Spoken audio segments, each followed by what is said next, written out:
여러분 로맨스 스캠이라는 범죄 이제 많이들 아실 거예요. 온라인상의 상대방에게 마치 이성적으로 호감이 있는 것처럼 접근을 해서 돈을 뜯어내는 그런 범죄 수법이죠. 그런데 최근 한국인에게 로맨스 스캠을 당한 20대 스위스인이 한국으로 직접 와서 직접 범인을 잡아 화제가 되고 있습니다. 이 사람의 피해액 무려 2억 원이었습니다. 2억 원. 2억 원이나 피해를 입으니까 뭐 참지 못하고 한국으로 온 거겠죠. 근데 왔다고 해서 다 잡을 수 있는 게 아닐 텐데 어떻게 범인을 잡게 된 건지 지금부터 들어보겠습니다. 이 스위스인은 고향으로 돌아갔어요. 그래서 한국에 있을 때 이 스위스 청년을 도왔던 변호인 이도경 변호사와 함께 오늘 화제 인터뷰 짚어보죠. 이도경 변호사님 나와 계십니까? 네, 안녕하세요. 이도영 예. 변호사입니다. 아니 그 스위스인 남성 그 피해자 어떻게 처음 로맨스 스캠 사기에 걸려든 건가요? 우선 피해자는 27세 스위스 대학생으로 생계를 위해 회계 법인에서 아르바이트를 하는 학생입니다. 네네. 피해자는 고등학생이던 2015년경에 어머니가 돌아가셨어요. 음. 그래서 아버지 여동생과 살게 됐는데 심한 우울증으로 방황했지만 아버지의 헌신으로 학교를 겨우 마쳤습니다. 네. 그러나 아버지마저 2022년 재작년이죠. 뇌종양으로 돌아가셨어요. 어. 그때 피해자는 대학교 1학년을 막 끝내서 갑작스럽게 집안의 가장으로서 생계를 책임져야 했습니다. 예, 예. 그래서 우울증이 매우 심각했는데 그러던 차에 본인을 한국에 거주하는 여성이라고 소개한 범인이 피해자에게 인스타그램으로 메시지를 보내게 되었습니다. 인스타그램으로 그러니까 인스타그램 네네. DM 메시지, 다이렉트 메시지 이런 걸 네, 보낸 거군요. 맞습니다. 예, 예. 네. 심적으로 의지할 곳이 필요했던 피해자는 범인의 요청에 따라 최초 4만 달러를 송금하게 되었고 범인과 밤낮으로 대화를 주고받으며 범인과 온라인 연인관계로 발전한 피해자는 보증금이 필요하다거나 아버지의 빚을 대신 갚아야 한다는 범인의 말만 믿고 계속 범인에게 돈을 송금해 줘서 총 14만 9천 달러를 송금했습니다. 그러니까 그래서 피해를 입게 되었습니다. 이분도 지금 부모님이 돌아가시고 심적으로 어려운 상황인데 그 네, 맞습니다. 온라인상의 한국인 여성이라고 밝힌 그 사람이 내가 지금 아버지가 돌아가셨어. 뭐 누가 편찮으셔. 이런 얘기하면은 또 이제 마음이 막 동정심이 들었던 거군요. 네, 맞아요. 정확합니다. 네. 그래서 보낸 돈이 아까 얼마라고 그러셨죠? 총 14만. 14만 9천 달러고요. 오늘 환율에 치면 뭐 1억 9,800만 원 정도 되는 것 같습니다. 야, 아니 근데요. 좀 변호사님. 아무리 뭐 이성적인 호감이 있었다고 하고 동정심이 들었다고 하더라도 얼굴 한번 직접 안 봤는데 2억 원이나 송금한다. 이거는 바로 납득이 되진 않거든요. 그 뭐라고 하세요? 그 네. 스위스 남성분은. 그래서 그 부분도 저도 상당히 이해가 안 돼서 일단은 제가 많이 물어봤습니다. 어떠한 근거로 이렇게 돈을 많이 보내게 됐는지 저희가 물어봤는데 본인도 처음에는 이제 저한테 그 메시지를 보여주지 않았어요. 본인도 이제 그 주고받은 메시지 내용이 좀 이제 민감한 사항도 많고 좀 음. 성적인 내용도 있어서 저에게 보내주진 않았는데 네. 나중에 제가 그 내용을 이제 봤더니 굉장히 서로 이미 누가 봐도 둘은 이제 결혼을 약속한 사이고 누가 봐도 어. 이제 그 둘 중에 한 명이 그 다른 나라에 가서 앞으로 이제 어떻게 해야 될지 계획까지도 정해놓은 그런 완전히 좀 깊은 관계, 연인 관계였습니다. 와. 그래서 서로 예. 엄청난 신뢰관계를 바탕으로 돈을 보내게 된 걸로 제가 보입니다.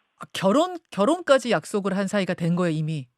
네, 이게 그렇더라고요, 둘이. 여러분 이게 언뜻 이해가 안 가실 수도 있지만 그 온라인상으로 해외에서 교감을 하다가 그게 뭐 이성 간에 그렇게 될 수도 있다는 거죠. 그게 또 저희가 쉽게는 이해 안 가지만 수많은 로맨스 스캠 피해자들이 그렇게 또 당한 케이스들이 있습니다. 네. 대표적인 메시지를 저희한테 주셨어요. 자료를 좀 보니까 이렇게 써 있네요. "아버지 빚이 있다. 날 도와주면 너와 결혼하고 아이 갖고 스위스 가서 영원히 살고 싶어." 뭐 이런 내용들이 있네요. 네네. 그 메시지는 이제 범인이 피해자로부터 추가 돈을 받고자 보낸 메시지고요. 음. 근데 범인이 이런 메시지를 피해자에게 갑자기 보낸 것은 아닙니다. 만약에 갑자기 보냈다고 하면 그 네. 피해자도 좀 의심을 샀겠죠. 다만 예.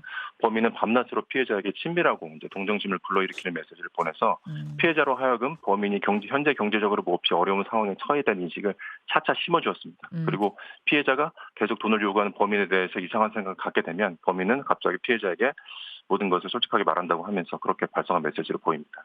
예. 이게 얼마 동안 벌어진 일인가요?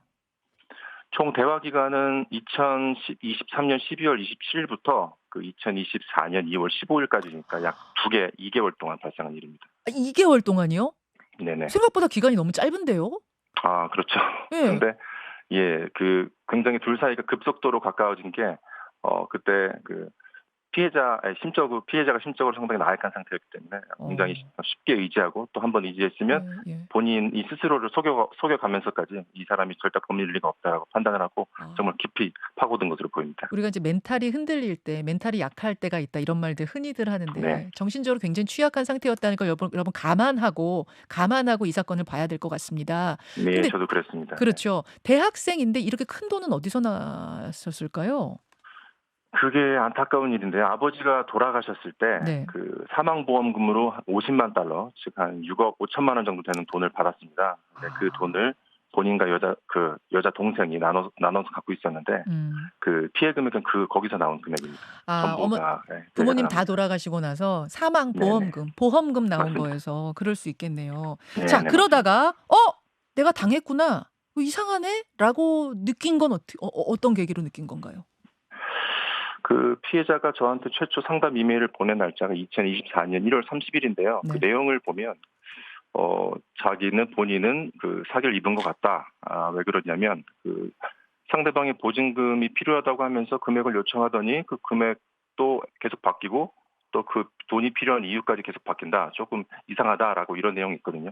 그런 내용이 봤을 때는 그 금액이 계속 바뀌고 이유가 바뀌니까 좀 직감했던 것으로 보이고요. 무엇보다 일단 피해자는 그 범인을 보고 싶었습니다. 어떻게 생겼고 과연 존재하는 인물인지. 그래서 한국에 들어왔는데 그 범인이 그 특별한 이유 없이 본인을 계속 만나주지 않고 돈만 요구하니까 그때 이제 확신했던 것 같습니다. 의심은 했지만 한국에 올 때만 해도 잡으러 와야지가 아니라 얼굴 보러 와야지 하고 온 거군요. 네, 좀 의심은 하였지만 그래도 과연 실존하는지 정말 실존하면 만나고 싶다 그런 마음가짐이 더 컸던 것 같습니다. 그래서 와서 만나자고 했더니 뭐라고 하면서 만남을 회피한 거예요? 본인은 지금 채권자의 사무실에 갇혀 있거나 또는 뭐 아파서 병원에 있다. 뭐 처음엔 이런 이유를 계속 대더니 나중에는 특별한 이유 없이 돈을 보내주지 않았기 때문에 만나주지 않겠다. 이런 일관된 모습을 보였습니다. 계속 만나주지. 결혼까지 약속했는데 2억이나 받아놓고 네, 한국에 왔다는데 만나주지 않는다. 이제 확신이 들고 어떻게 이 사람을 직접 검거하게 되셨습니까? 변호사님도 동행하셨다고 제가 들었어요. 예, 일단은 고소장을 접수해서 그 수사관님들로 하여금 사건을 일단 그 수사를 개시하게 만들어 놨고요. 그 이후에 일단 저희들이 피해자를 유인하기로 마음을 먹었어요. 그 피해자가 유인하기 위해서 가장 좋은 방법은 일단 피해자가 범인으로 하여금 우리들이 이제 현금을 갖고 있다라고 이제 그런 것을 인식하게 만드는 것인데, 그래서 일단 그 피해자가 계좌에 있었던 돈을 인출을 하고요. 또 저도 사무실에 있는 돈을 인출해서 나름대로 이렇게 돈 뭉치를 만들었습니다. 이것을 그 종이 봉투에 집어넣고 사진을 찍어서 수차례 이제 범인에게 보내줬고요. 이 돈이야, 이거 받으러 나와 이렇게. 네, 맞습니다. 그러니까 거기서 이제 범인이 그 전까지는 계속 계좌로 돈을 요청하더니 그것을 보고 그러면 현금으로 하자. 현금을 공동역에 있는 물품 보관함에 넣어놔라. 그럼 내가 가겠다. 그렇게 해서 2024년 2월 13일부터 13일, 14일, 15일 3일 동안 저희가 잠복을 했는데요. 내내 잠복한 것은 아니고 13일 같은 경우는 이제 범인이 장소를 바꿔서 너무 위험해졌기 때문에 저희가 그 작전을 포기했습니다. 그리고 14일은 마찬가지로 또 너무 늦어서 그날도 실패했고요. 다만 마지막 날 피해자가 출국이 예정일이 되어 있었던 날이 이제 2월 15일인데 그날 범인은 또 공교롭게도 피해자에게 이번 출구 마찬가지로 물품 보관함에 돈을 넣으라 했고, 피해자는 1시쯤 쓰레기가 담긴 종이봉투를, 돈을 넣으면 안 되겠죠. 그래서 쓰레기가 담긴 종이봉투를 장소에 넣어두고 바로 공항으로 갔습니다. 그 범인이 3시쯤 오기로 되어 있었지만 생각보다 빨리 도착했는지 피해자에게 나 지금 현금 보관함에 있으니까 빨리 비밀번호 알려달라 이렇게 메시지가 보냈습니다. 저도 그 마음이 급해져서 신속하게 112에 신고를 했고요. 일단은 수사관님들보다 제가 더 빨리 움직일 수 있을 것 같아서 현장으로 갔습니다. 가서 현금 보관함을 주변을 살폈는데 특별히 의심이 가는 사람이 보이지도 않았어요. 그래서 피해자한테 일단 시간도 좀 벌고 범인을 특정해야겠다. 그래서 범인에게 가짜 비밀번호 좀 알려줘라. 락커 돈 찾아야 되니까 락커 맞습니다. 비밀번호를 알아야 되는데 자꾸 맞습니다. 2589 해봐 이랬는데 안 열려. 범인에게 가짜 번호를 알려줬어요. 그리고 제가 보고 있는데 누군가가 현금 보관함으로 가는 거예요.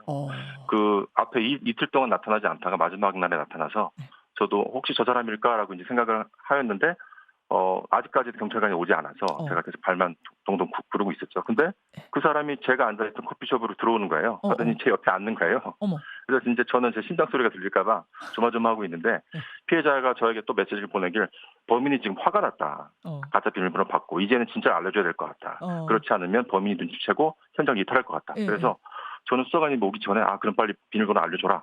어. 이렇게 얘기를 했습니다. 그러자 제 옆에 앉아있었던 범인이 갑자기 자리에서 일어나더니 그쪽으로 다시 걸어가는 거예요. 저도 급해져서 이제 몰래 따라가면서 몸 발치해서 봤는데 예. 물건을 꺼내더니 내부를 보더니 쓰레기가 있는 것을 발견하고 종이봉투를 옆에 버렸어요. 그리고 공동역으로 나가기 시작했습니다. 저도 놓치면 안 되는 상황이라서 뛰어갔어요? 걸어갔어요? 걸어갔습니다. 상당히 이제 여유 있게 걸어갔어요. 그래서 저도 놓치면 안 되는 상황이라 따라갔는데 그때 그가 갑자기 방향을 틀어서 본인이 돈 봉투를 버린 곳으로 오더니 다시 집어들었어요. 저도 이제 그때까지 불안하게 보고 있었는데 그때 마침 수사관님이 구세주처럼 나타나서 범인에게 접근하는 것이 보였습니다. 야, 이거 대하 드라마네. 네, 듣다 보니까. 저는 이제 됐다고 생각을 하고. 자, 변호사님. 되었습니다. 지금 시간이 없어서 제가 거기까지는 잡은 걸 알겠어요. 잡고 보니 그 사람 어떤 사람이었는지 궁금해요. 범인. 당연히 현금 인출책이라고 생각을 했죠. 범인이라고 생각을 안 했습니다. 남자네요? 예, 남자였어요. 그래서 당연히 이 사람은 아무것도 모르는 사람이다. 아마 이 사람도 속아서 왔을 것이다. 예. 라고 생각하고 이제 같이 경찰서로 이동했는데 그 사람 이름이 많이 들어본 이름이었어요. 알고 봤더니 그 피해자가 돈을 보낸 페이팔 계정의 소유자였습니다. 이름이 일치했어요. 그래서 혹시 그 사람이 본범일까라고 생각을 했는데 알고 봤더니 그 사람이 본범이더라고요. 지금 저희가 제공해 주신 사진 보여드리고 있어요. 그 경찰관, 수사관들이 양쪽에서 이 사람을 체포해서 예. 가는 그 사진을 현장 사진 보여드리고 있는데 건장한 남자입니다. 이 사람이 네, 그럼 맞습니다. 계정 만들어가지고 지금까지 그 스위스인 남성하고 여자인 척하고 대화한 거예요. 맞습니다. 돈 뜯어내고. 네, 몇 여자가 살쯤 됐어요? 여자친구더라고요, 몇 살쯤 됐어요, 저 남자? 나이가 봤을 때는 30대 초중반으로 보였어요. 30대 초중. 뭐 하는 사람이고 왜 그랬대요? 일단은 목에 그 항공사 그 직원 그 팻말 있지 않습니까? 뭐라고 그러죠? 그 목걸이 같은 게 있어서 제가 물어봤습니다. 혹시 이 항공사 직원이냐 그랬더니 정직원 아니지만 뭐 근무한다라는 취지로 얘기를 해서 저는 일단 이 사람은 아니다 싶더라고요. 느낌이. 근데 그게 이제 거짓말이었고 또 이제 뭐 자기가 주차를 위해 해놔서 빨리 가야 된다라는 식으로 현행 체포 상태를 이제 이탈하려고 노력을 했어요. 네. 이제 그러니까 이제 수사관님께서는 더 의심을 하게 됐고 일단 무엇보다 그 물건을 비밀번호 없이 그 물건을 받을 수 없는데 그걸 갖고 있어서 거기서 저희가 이제 추궁을 해서 그 사람이 이제 그 피해자라고 특정을 하게 됐고 알겠습니다. 일단 그렇게 됐습니다. 참 기가 막힌 일인데 이제 쭉 이 사건을 이렇게 추적하고 범인 잡는 데까지 함께 하시면서 얻게 되신 팁이 있을 것 같아요. 로맨스 스캠에 당하지 않으려면 여러분 이런 거 주의하십시오. 방법을 좀 알려주신다면요. 네, 로맨스 스캠은 일단 그 심리적으로 깊은 교류감 형성이 밑바탕이 돼서 그 피해액도 크지만 정신적 회복이 상당히 어렵습니다. 이를 예방하기 위해서는 일단 온라인에서 이성을 만나는 것을 가급적 자제해야 되고요. 예. 그리고 오프라인에서조차 모르는 사람과 깊은 관계로 발전하는 것을 또 지양해야 됩니다. 또 누군가 친밀한 관계를 갖더라도 금전적인 요구가 있을 경우에는 반드시 로맨스 스캠을 의심해 봐야 됩니다. 친밀하게 대화 나누다가 처음엔 가볍게 대화 나누다가 뭐 이야기가 진짜 기가 막히게 잘 통할 수도 있지만 맞습니다. 돈을 달라라고 하는 순간 그러니까 돈을 맞습니다. 그냥 돈 줘 이렇게 하진 않잖아. 다 이유가 있잖아. 그쵸? 이유가. 네, 맞습니다. 그렇더라도 돈을 빌려달라 뭐 어쩐다 하는 순간 거리를 둬라. 의심해라. 네, 의심하기 시작해 봐야 됩니다. 네. 알겠습니다. 여러분 온라인상에서 설마 어떻게 온라인상에서 저런 걸 당해라고 하실지 모르지만 정말 많은 사람들이 로맨스 스캠에 사기를 당하고 있습니다. 네, 저희가 오늘 맞습니다. 보여드렸고 지금 많은 분들이 궁금해하시는 게 아까 그 잡힌 범인 잡고 나서 왜 그랬다고 하나 뭐라고 얘기하나 혹시 뭐라고 얘기한 게 있어요? 일단 최초에는 본인은 뭐 이 사건에 대해서 전혀 알지 못하고 누군가의 부탁을 받고 이 현금을 받아서 다른 쪽으로 뭐 옮기러 왔다 이렇게 얘기하는 겁니다. 그래서 이 사람은 정말 모르고 인출책이구나. 다만 그래도 가담한 이상 뭐 체포할 필요는 있지 않나 이런 식으로 저희가 판단을 했어요. 그러고 나서는 뭐 이야기가 근데 이 돈이 사실은 그냥 단순히 전달하는 게 아니라 내 친구가 누군가로부터 빌린 돈인데 내가 이것을 갖고 가서 또 갚아줘야 된다라고 말이 바뀌었어요. 잘못했다는 얘기 안 하냐 그게 궁금한 거죠. 저는 인정 안 해요? 절대 인정을 안 하죠. 네, 절대 인정을 안 했고요. 그때 뭐 자기 친구한테 전화를 걸어서 나 억울하다 지금 잡혀있는데 이게 무슨 짓이 이런 통화까지 하게 됐어요. 아이고 억울하다. 예. 네, 네. 알겠습니다. 스위스에서 참 어려운 상황 속에서 사기까지 당한 그 스위스인 남성 A 네네. 씨 힘내시라고 꼭 전해 주시고요.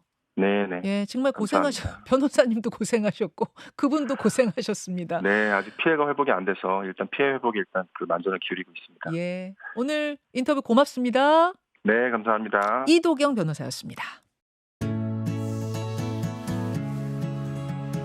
김현정의 뉴스쇼는 시청자 여러분의 참여를 기다립니다. 구독과 좋아요, 댓글 잊지 않으셨죠? 알림 설정을 해두시면 평일 아침 7시 20분 실시간 라이브도 참여하실 수 있습니다.